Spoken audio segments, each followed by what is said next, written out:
Hey guys, my name is Loveless, and this time we're here with chapter 4 of Drowning. So let's get straight into it. Izuku skipped breakfast again that morning. If he was going to be forced to eat lunch, he could at least make sure it was the only thing he ate.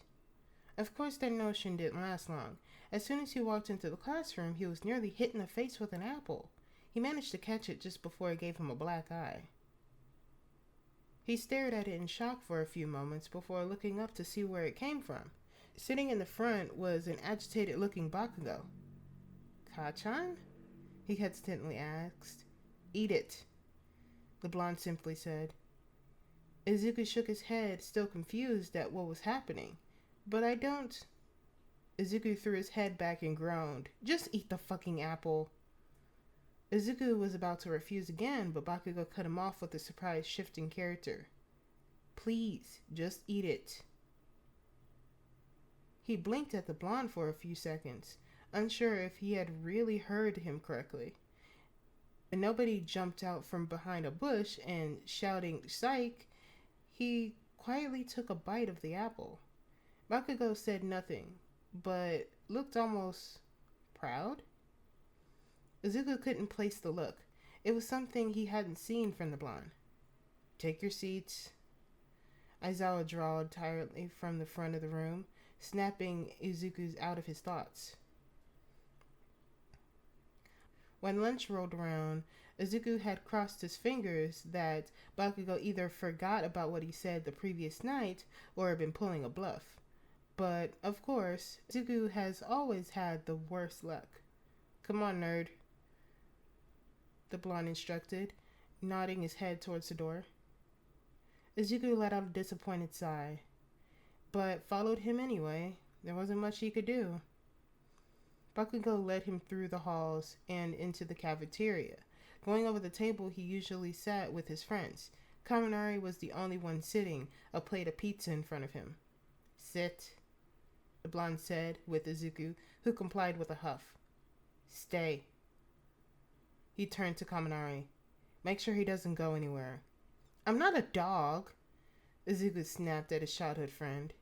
Bakugo just rolled his eyes before disappearing into the crowd. Izuku defiantly stuck his tongue out at the blonde's back. Kaminari chuckled at the green-haired boy's tactics, catching his attention. He gave the blonde a sheepish smile, momentarily forgetting where he was. So, what you do to activate Bakugo's mom mode? Kaminari asked before taking a huge bite of his pizza. Izuku giggled at the cheese refusing to break as the blonde held a piece further and further away from him. I didn't know Kachan had a mom mode, he replied. The other boy chewed for a second before speaking again, mildly grossing Izuku out.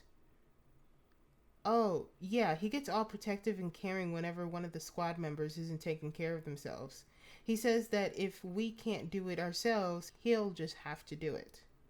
Ashido suddenly showed up next to the blonde, bumping Kaminari's shoulder as he sat next to him. He's a softie on the inside. And you, she snapped at the boy, swallow when you talk. It's gross.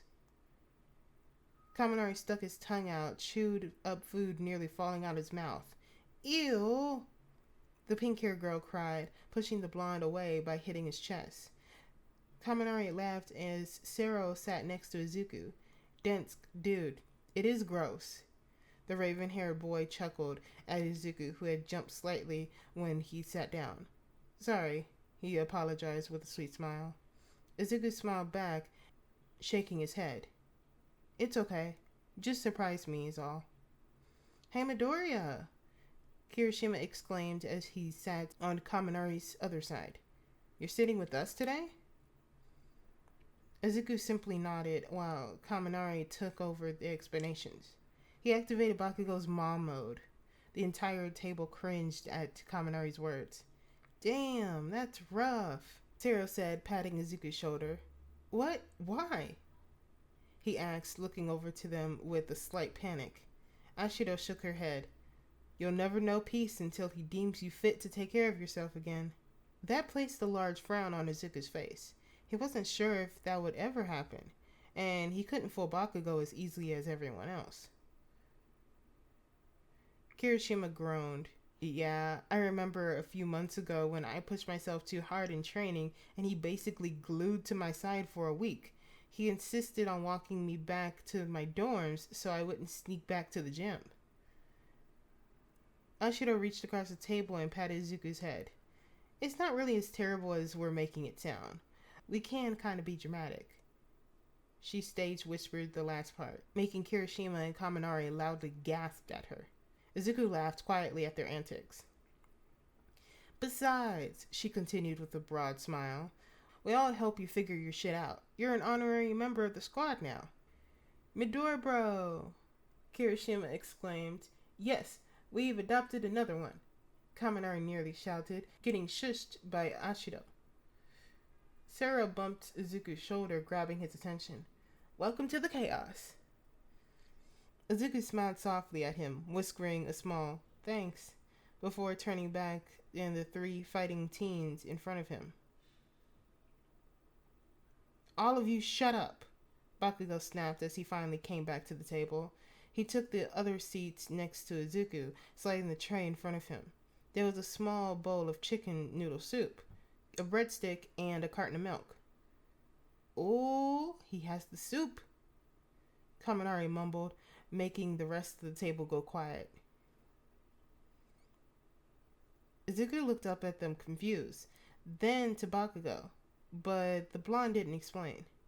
Sarah finally took pity on the confused boy and leaned down to whisper, soup is what Bakugo forces us to eat when we stop eating altogether. The green-haired boy felt his heart drop. That means they all knew. He almost gave up and ran out of the cafeteria, but a warm hand grabbed his, giving him a tight, reassuring squeeze. Izuku looked over at Bakugo, who acted like he wasn't doing anything. The blonde just kept eating his own food. The rest of the group followed his lead, easily going back to their energetic, talkative selves. They left Izuku to himself, not wanting him to feel even more uncomfortable eating. He smiled slightly at the group. They were all really great friends, seems to be understanding of what he was going through. So he grabbed his spoon and took a bite.